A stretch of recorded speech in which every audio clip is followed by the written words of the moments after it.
بسم الله والحمد لله والصلاة والسلام على سيدنا رسول الله. الحمد لله الذي لم يتخذ ولدا ولم يكن له شريك في الملك ولم يكن له ولي من الذل وكبره تكبيرا. اللهم إني أصبحت وأمسيت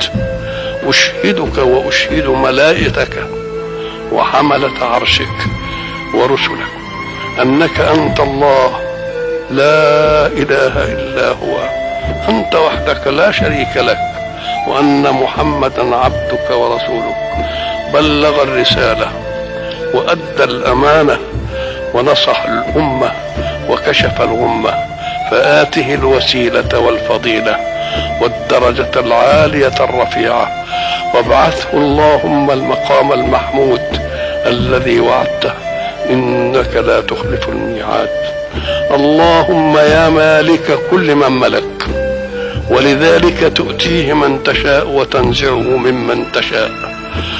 ولك من عالم الملك ما لا يملك، ولك من عالم الملك